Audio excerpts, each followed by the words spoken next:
예, 국무총리님과 국토교통부 장관, 보건복지부 장관이 모두 함께 계시기 때문에 우리 국민의 가장 기본적인 권리 중 하나인 주거권에 관하여 말씀드리고 지르하겠습니다. 주거권은 모든 인간이 인간다운 생활을 영위하기 위하여 최소한의 기준을 충족시키는 적절한 주거지 및 정주 환경에 거주할 수 있는 권리입니다. 우리 헌법 35조는 모든 국민은 건강하고 쾌적한 환경에서 생활할 권리를 가진다. 국가는 주택개발 정책 등을 통하여 모든 국민이 쾌적한 주거 생활을 할 수 있도록 노력해야 한다고 규정하고 있습니다.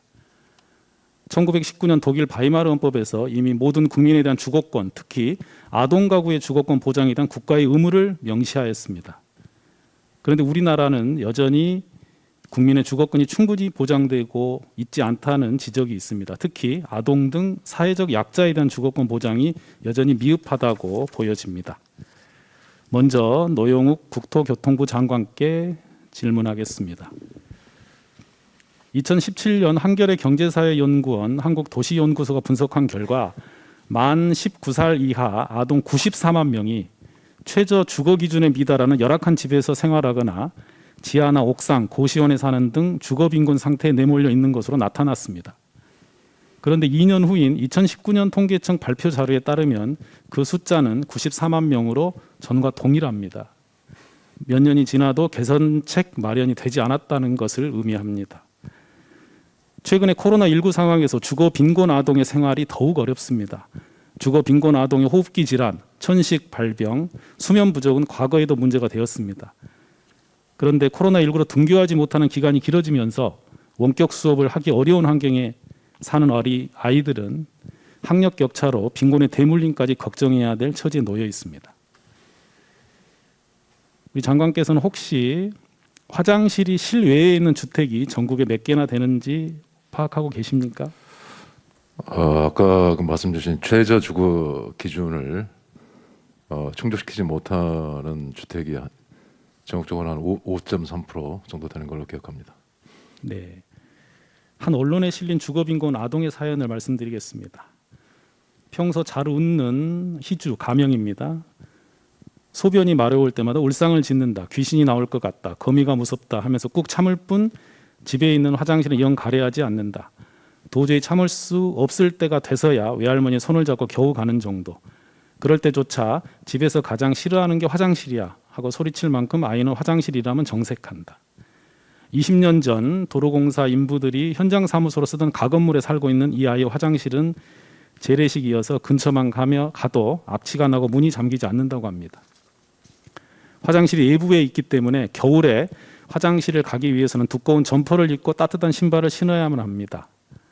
아마 전국에 94만 명 아이들이 이런 비슷한 열악한 상황에 내몰려 있다고 보여지네요. 장관님, 혹시 2019년 10월 아동 주거권 보장 등 주거 지원 강화 대책이 발표되었습니다. 혹시 알고 계십니까? 예. 그 내용 그대로 개선이 지금 2년 이후까지 되고 있나요? 어떻게 좀 설명을 해주시겠습니까? 뭐 대부분 노력을 해서 계획대로는 추진이 되고 있습니다만은 아직도 개선해야 될 부분은 많다고 봅니다. 최고 주거 기준이라는 게 있지요. 예. 근데 최고 주거 기준에 대한 재설정 필요가 논의될 시기입니다. 아시다시피 현행 최저 주거 기준은 2011년 개정된 이후로 현재까지 개정 없이 유지되고 있습니다. 그러다 보니까 사회적 경제적 여건 변화를 반영하지 못하고 지나치게 주거 면적 기준도 낮게 설정되어 있습니다. 그래서 가구 구성원별 최고 주거 면적을 상향하고 가구 구성원은 문화적 주거 생활과 위생적인 환경에 적합하도록 최저 주거 기준을 설정할 필요가 있습니다. 그래서 강준현 의원께서 최저 주거 기준을 현실화하고 주거 후 질적 판단을 위한 적정성 있는 지표로 기능할 수 있도록 하는 주거기본법 일부 개정안을 발의하였고 저도 공동 발의한 바 있습니다. 혹시 장관님 이 법안 알고 계십니까? 네.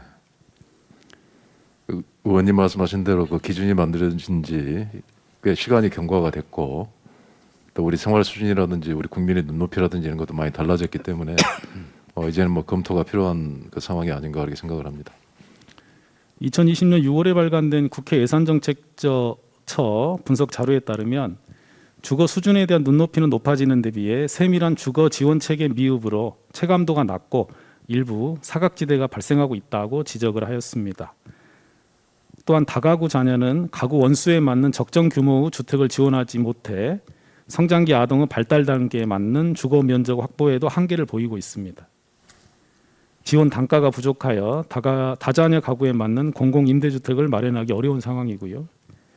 쪽방, 노후고시원 등 비주택 가구는 공공임대주택 지원 프로그램 대상이지만 정보 부족이나 안내 미흡으로 실제 입주 가구는 적은 상황이라는 점도 지적하고 있습니다.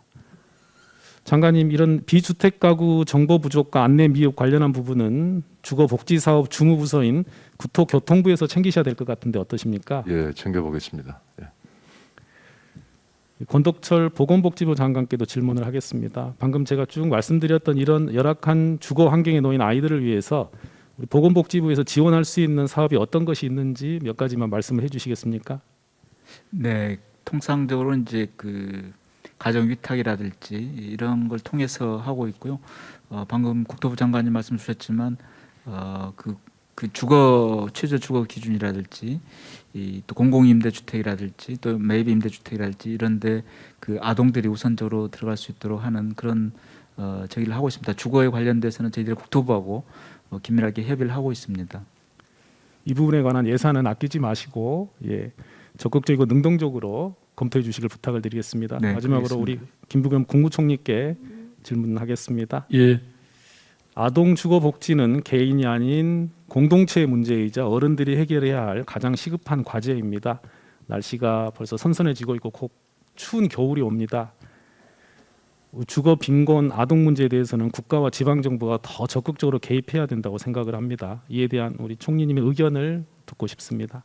예, 의원님의 이런 사회적으로 소외되고 우리 정책에서 제대로 보살핌을 도움을 받지 못한 층들에 대해서 금년에 특히 코로나19라는 어려운 사회적인 환경과 관련해서 저희들이 좀 더 알뜰히 챙기겠습니다. 예.